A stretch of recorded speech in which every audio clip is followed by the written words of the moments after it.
Hello friends, स्वागत है आप सबका आपके चैनल संजय सीआरडीएम में। और मैं संजय कुमार आज फिर से उपस्थित हुआ हूं अपनी एक नई वीडियो नए कंटेंट के साथ। दोस्तों, आज की जो वीडियो है हमारी नेक्स्ट बायोलॉजी की वीडियो है, यानी कि पार्ट 2।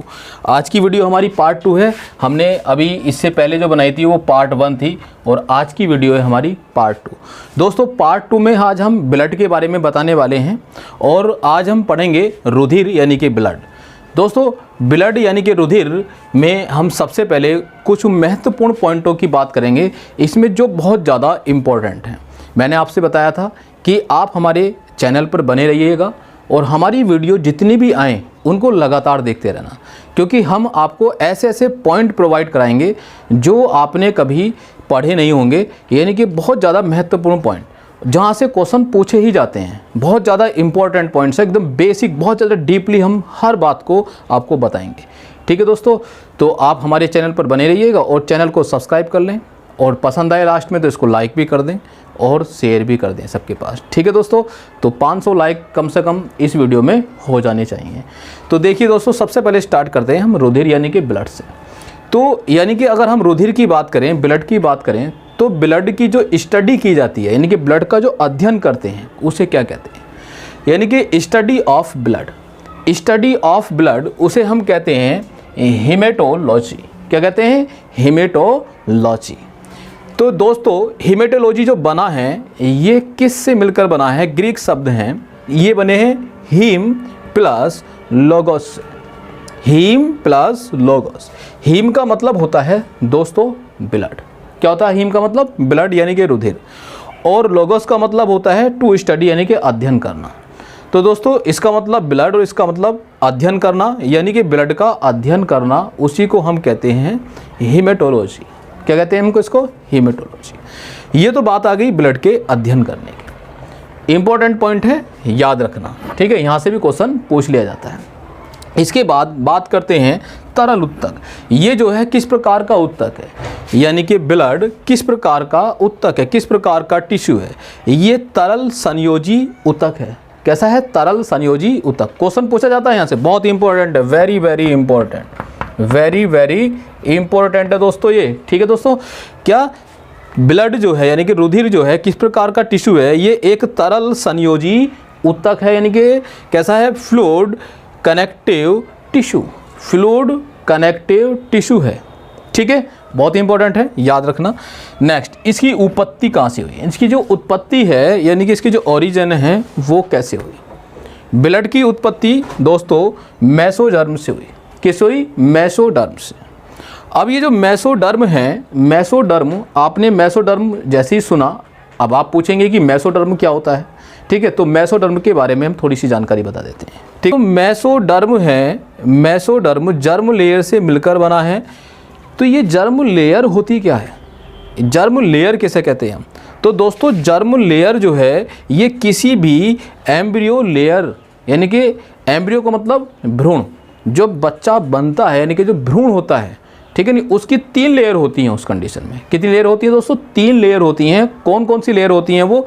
ये एक तो ये बाह्य लेयर, ये एक लेयर ये होती है, एक उसके अंदर होती है और एक सबसे नीचे होती है। इन लेयर को कहते हैं हम एम्ब्रियो लेयर। क्या कहते हैं इसको हम? Embryo layer. तो ये एम्ब्रियो लेयर्स हैं।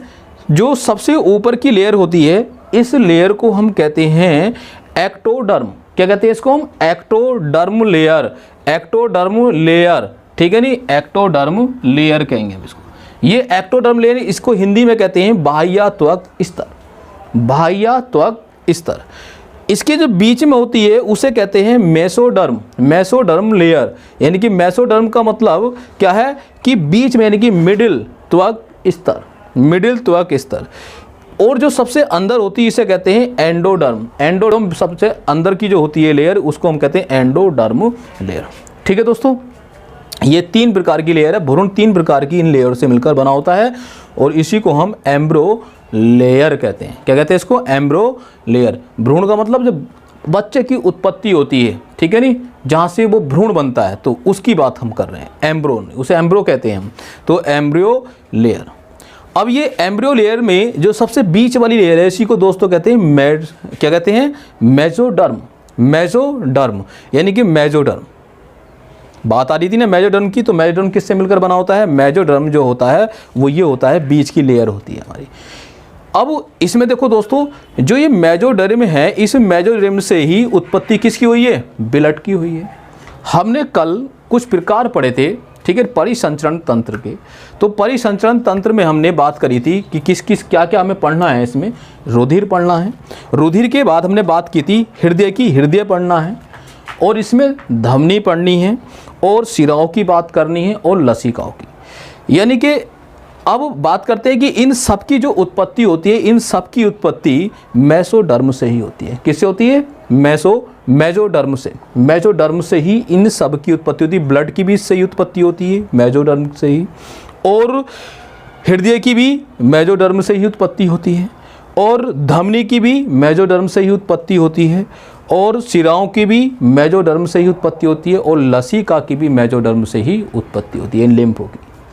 ठीक है दोस्तों, ये महत्वपूर्ण कुछ जानकारी थी, इसको आपको याद रखना है, यहाँ से भी क्वेश्चन पूछ लिया जाता है। बिल्कुल डीपली से डीपली, एकदम अंदर से अंदर बिल्कुल घुस जाएंगे बायोलॉजी के हम, बहुत डीपली पॉइंट आपको एक एक समझा देंगे। ठीक है दोस्तों, अब इसके बाद बात करते हैं ब्लड का रंग कैसा होता है। तो ब्लड यानी कि रुधिर, यानी कि जो खून होता है, उसका रंग कैसा होता है दोस्तों, ये आप लोग जानते हैं, आप देखते भी हैं कि ब्लड का रंग कैसा होता है। ये होता है लाल। कैसा होता है दोस्तों? लाल। ये लाल जो रंग होता है, क्वेश्चन बहुत पूछा जाता है यहाँ से कि ब्लड का रंग लाल किसके कारण होता है। तो किसके कारण होता है दोस्तों? ये होता है हीमोग्लोबिन के कारण। किसके कारण होता है? हीमोग्लोबिन के कारण। हीमोग्लोबिन, ठीक है, हीमोग्लोबिन के कारण। अब आप पूछेंगे कि ये हीमोग्लोबिन क्या होता है, ठीक है नहीं, तो इसकी भी बात हम करेंगे अभी। तो सबसे पहले चलो बता ही देते हैं हीमोग्लोबिन होता क्या है, जब यहाँ पर बात आ रही है। तो ये जो दोस्तों हीमोग्लोबिन है, ये एक प्रकार का बफर विलियन है। क्या है? बफर विलियन। ये बफर विलियन होता क्या है? यानी कि एक ऐसा विलियन जो पीएच मान को, यानी कि किसी विलियन के पीएच मान को क्या रखे? स्थिर रखे। पीएच मान को वो स्थिर रखे, पीएच मान को स्थिर रखे, उसे हम कहते हैं बफर विलियन, यानी कि हीमोग्लोबिन। क्या कहेंगे इसको हम? हीमोग्लोबिन। ठीक है, जैसे हम अपने ब्लड की बात करें तो हमारे शरीर का ब्लड जो होता है, उसका जो पीएच मान होता है वो होता है 7.4। कितना होता है? 7.4 होता है। ठीक है, और ये हल्का क्षारीय होता है। हल्का क्षारीय हम क्यों कह रहे हैं यहाँ पर दोस्तों? जो पीएच वैल्यू होती है 7 पर उदासीन होती है। किसी विलियन का अगर 7 पीएच वैल्यू है तो क्या रहेगा? वो उदासीन। 7 से नीचे है तो अम्लीय, 7 से ऊपर है तो क्षारीय। अब 7 से थोड़ा सा हल्का नीचे है तो उसे हल्का अम्लीय कहेंगे हम, और बहुत ज़्यादा नीचे है उसको अम्लीय कहेंगे पूरी तरह से। ठीक है, इसी प्रकार से 7 से यदि थोड़ा सा ऊपर है तो उसको हल्का क्षारीय, और बहुत ज़्यादा ऊपर है तो उसको क्षारीय कहेंगे, यानी कि पूरी तरह से वो क्षारीय होता है। ठीक है दोस्तों, तो इस प्रकार से हम यहाँ पर भी देखो ब्लड को देख सकते हैं। तो पीएच ऑफ ब्लड 7.4 होता है ब्लड का पीएच वैल्यू। तो ये हल्का ऊपर है, थोड़ा सा 7 से ज़्यादा है, तो इसलिए हम इसको हल्का क्षारीय कहेंगे। ठीक है दोस्तों, तो ये तो बात थी किसकी? हीमोग्लोबिन की। क्योंकि हीमोग्लोबिन की यहाँ पर बात आई तो मैंने हीमोग्लोबिन के बारे में भी आपको डिस्कस करा दिया। एक एक पॉइंट आपको मैं समझा रहा हूँ। ठीक है दोस्तों, इसको नोट भी करते रहें, आप अपनी कॉपी पेन लेकर बैठिए। आपका जो पेपर है ज़रूर क्लियर होगा और आपके मार्क्स बहुत अच्छे आएंगे, आपको सफलता ज़रूर मिलेगी। आप हमारे चैनल पर जुड़े रहिए, एंड तक जुड़े रहना, एक एक वीडियो देखना आप।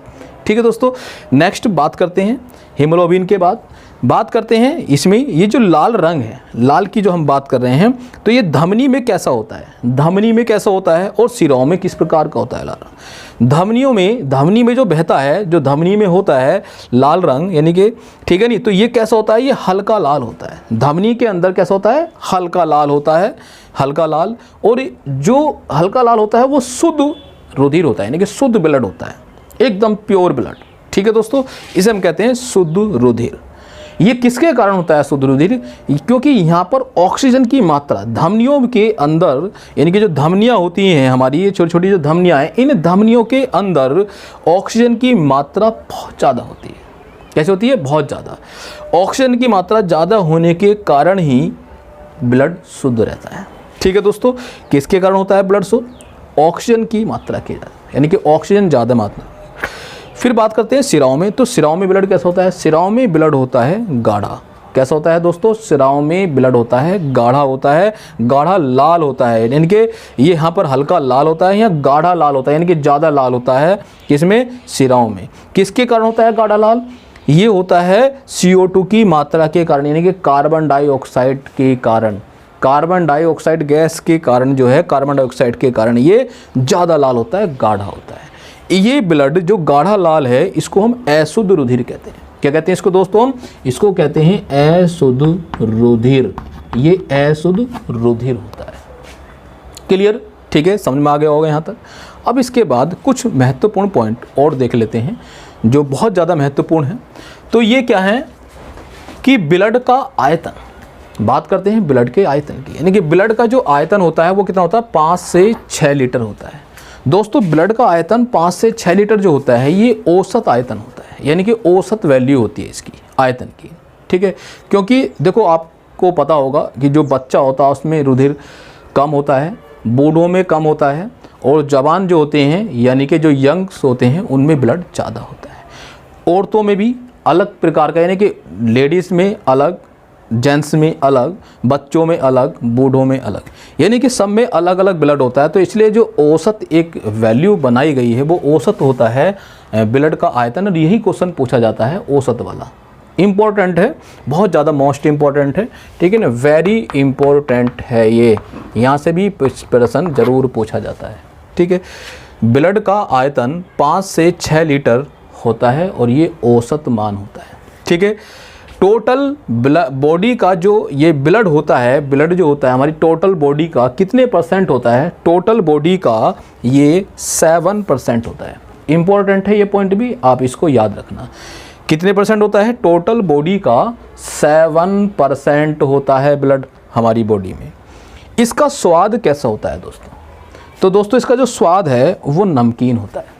कैसा होता है इसका स्वाद, नमकीन होता है, यानी कि साल्टी होता है, ठीक है दोस्तों। ये बहुत महत्वपूर्ण पॉइंट है, इनको एक एक पॉइंट को आप लिखते रहें और आपको सफलता जरूर मिलेगी। बायोलॉजी में एक भी क्वेश्चन आपका छूटने नहीं दूंगा। आप हमारी सारी वीडियो देखना, ठीक है, हमारे चैनल को सब्सक्राइब जरूर कर लेना। अब कुछ इम्पोर्टेंट, कुछ महत्वपूर्ण पॉइंट और देख लेते हैं ब्लड की।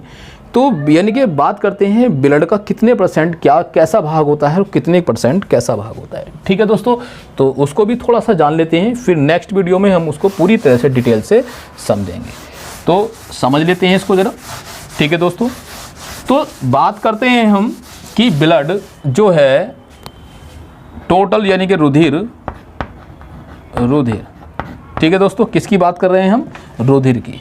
ये रुधिर है, रुधिर यानी कि ब्लड, ठीक है। ब्लड 2 भाग में बांटते हैं इसको। इसका 55% भाग तरल होता है। कैसा होता है दोस्तों, इसका जो 55% भाग है वो तरल होता है, ठीक है। इसको हम कहते हैं प्लाज्मा।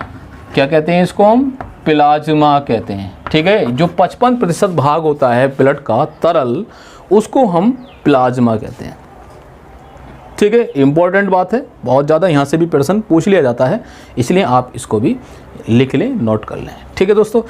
इसका जो ब्लड का 45% भाग, जो शेष भाग है, ठीक है, इसका जो शेष भाग है इसको हम क्या कहते हैं, ये दोस्तों ये होता है ठोस। कैसा होता है, ये ठोस होता है, ठीक है। ब्लड देखो जो गाढ़ा सा आपको दिखाई देता है ना, वो क्यों होता है कि 55% तरल होता है और 45% ठोस होता है। दोनों मिलकर जो है ब्लड बनता है, तो तभी तो इतना गाढ़ा सा आपको दिखाई देता है, ठीक है। तो 55% भाग ब्लड का कैसा होता है, तरल, और 45% शेष जो भाग है वो ठोस होता है। अब ये जो ठोस भाग है इसको क्या कहते हैं, इसे कहते हैं ये जो रुधिर कणिकाएं। ये किससे मिलकर बना होता है, रुधिर कणिकाओं से,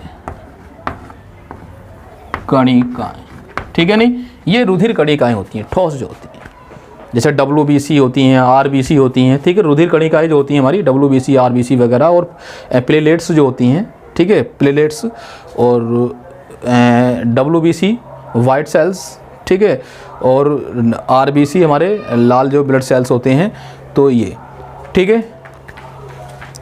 इसको हम कहते हैं रुधिर कणिकाएं। ये ठोस जो होता है 55% जो भाग होता है, तो इसको हम इंग्लिश में कहते हैं ब्लड कॉर्पुकल्स। ठीक है, ये ब्लड कॉर्पुकल्स क्या कहते हैं, किसको कहते हैं, रुधिर कणिकाओं। ठीक है दोस्तों, ये कुछ महत्वपूर्ण जानकारी थी ब्लड से रिलेटिव, ब्लड से संबंधित। अभी ब्लड दोस्तों समाप्त नहीं हुआ है, अभी हम अपनी आने वाली जो नेक्स्ट वीडियो है उस नेक्स्ट वीडियो में ये बताएंगे कि ब्लड का 55% भाग जो प्लाज्मा है इसका क्या वर्क होता है, ये क्या क्या चीज़ें होती हैं, और 45% यानी कि जो ठोस भाग है रुधिर कणिकाएं हैं WBC RBC, ये क्या क्या होती हैं, क्या क्या वर्क करती हैं। ठीक है नहीं, तो इन सबको बहुत डिटेल में एकदम डीपली आपको हम समझाएंगे। और आप हमारे चैनल को सब्सक्राइब कर लें, अपने दोस्तों से सब्सक्राइब कर लें दोस्तों, और कम से कम 500 लाइक तो आप इस वीडियो पे दे दें। ठीक है, और आप इसको ज़्यादा से ज़्यादा शेयर कर दें और लाइक ज़रूर कर दें दोस्तों। ठीक है, तो मिलते हैं आपको नेक्स्ट वीडियो में। धन्यवाद।